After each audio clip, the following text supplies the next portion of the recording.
Harshul, you were also a part of Patal Lok? Yes, ma'am. Yeah, and Patal Lok के बाद सीधे 2026 में आपके दो releases. Yes. So वो journey कैसा था? So when I did Patal Lok, I was in 12th standard. I was giving my board examinations. Yeah, you were also a school kid in yeah, that. Yeah, in that time, yeah. So I was still in school. I was giving my board examination.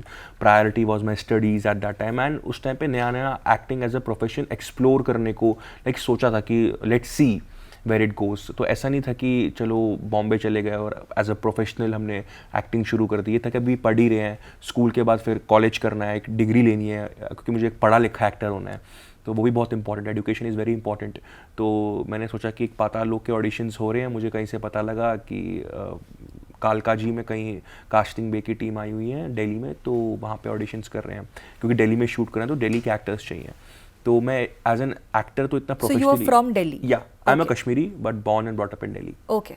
तो कभी ऐसा लगा नहीं था कि इतनी training की as an actor तो बहुत काम मिलेगा. इतना लगा कि शौकिया कि देख लेते हैं कि क्या होगा. स्कूल में थिएटर करता था, प्रोफेशनली कभी ट्रेंड नहीं था. तो मैंने सोचा कि ऑडिशन देने में कोई हर्ज नहीं है, कम से कम पता लगेगा कि मैं कहाँ स्टैंड कर रहा हूँ और कितना कुछ सीखना है. तो मैंने ऑडिशन किया और लकीली वहाँ हो गया. और जब मैं पाताल लोक के सेट पे गया तब मैंने एक्सप्लोर किया कि कैसे एक फिल्म, एक वेब सीरीज़ बनाई जाती है. और जब मैंने जयदीप अलावत सर को काम करते हुए देखा एज एन एक्टर, तब मुझे पता लगा कि it's full fledge like a profession जिसकी आपको ट्रेनिंग करनी पड़ेगी, जिसकी आपको पढ़ाई करनी पड़ेगी. अगर आपको एज एन एक्टर आपको अच्छा बनना है कि लोग आपकी कला को लाइक पसंद करें, तो उसके लिए आपको सीखना पड़ेगा. कोई भी अगर आप काम करो तो काम आपको सीखना पड़ेगा.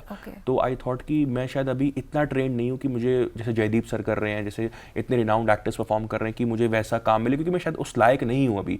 तो मुझे उतनी मेहनत डालनी पड़ेगी. ये किस साल की बात है? 2018 शूटिंग के टाइम. या 2018 और 19 समथिंग लाइक वैसा कुछ था.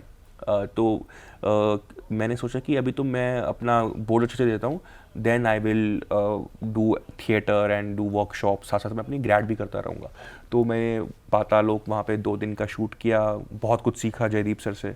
फिर मैंने ग्रेजुएशन अपनी की जर्नलिज्म एंड मास कम्युनिकेशन में, और साथ साथ मैंने थिएटर करना शुरू किया दिल्ली में और कुछ एक्टिंग वर्कशॉप्स किए. तो मैंने प्रोफेशनली अपने आप को एज एन एक्टर ट्रेन करना शुरू किया. 2 साल, 3 साल, 4 साल. फिर मैं बॉम्बे गया और फिर मैंने बैरी जॉन सर के साथ 3 महीने का डिप्लोमा किया एक्टिंग में. Then I again started doing theatre in Bombay as well, कि अपनी क्राफ्ट को मैं लाइक खाली ना बैठूँ, काम करता रहूँ. और जब मुझे लगा कि हाँ अब मैं उस काबिल हो गया हूँ कि मैं ऑडिशन दे सकूँ, तो अब ऑडिशन शुरू करने चाहिए. तो 2018 से फिर 2023, 2024 में मैंने फिर इतना ट्रेन किया, इतना सीखा काम को, और फिर मैंने ऑडिशन देने शुरू किए. फिर मैंने जॉब इंटरव्यूज़ देने शुरू किए. Job interviews as an actor. Audition हमारा job interview as an actor. जैसे अगर आप किसी जॉब के लिए जाते हैं आप इंटरव्यू देते हैं, हाँ. तो वैसे ही एज एन एक्टर अगर आप रोल के लिए जाते हैं आप ऑडिशन देते हैं. करेक्ट. तो फिर मैंने एज एन एक्टर फिर अपना काम ढूंढना शुरू किया. फिर मैं हर एक रिनाउंड कास्टिंग डायरेक्टर्स जितने भी बम्बई में हैं वहाँ पे हर किसी के ऑफिस में जाके मैंने अपने इंट्रोडक्शंस देने शुरू किए. और जहाँ जहाँ से ऑडिशंस का कॉल आया मैंने ऑडिशन देना शुरू किया. तो रिजेक्शंस भी काफ़ी हुए होंगे? ऑफ कोर्स बहुत रिजेक्शंस होते हैं, and that's part of the profession and your life. तो वो सिखाता ही आपको कि आपको किस चीज़ पे काम करना है और किस चीज़ पे आपको बेटर होना है, ताकि आपका ऑडिशन अच्छा हो.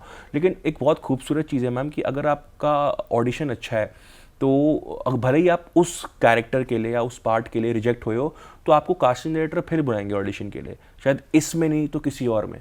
लेकिन अगर आपका ऑडिशन ही अच्छा नहीं था तो आप अपने आगे के दरवाजे भी बंद कर दोगे. हो सकता है इस बार आपके लिए दरवाजा ना खुले, लेकिन अगर आप एक अच्छे एक्टर हो तो कास्टिंग डायरेक्टर आपको रिकॉग्नाइज करते हैं आपके टैलेंट को, क्योंकि उनको भी अच्छे एक्टर्स चाहिए. तो आज नहीं तो कल they will like give you work because of your talent.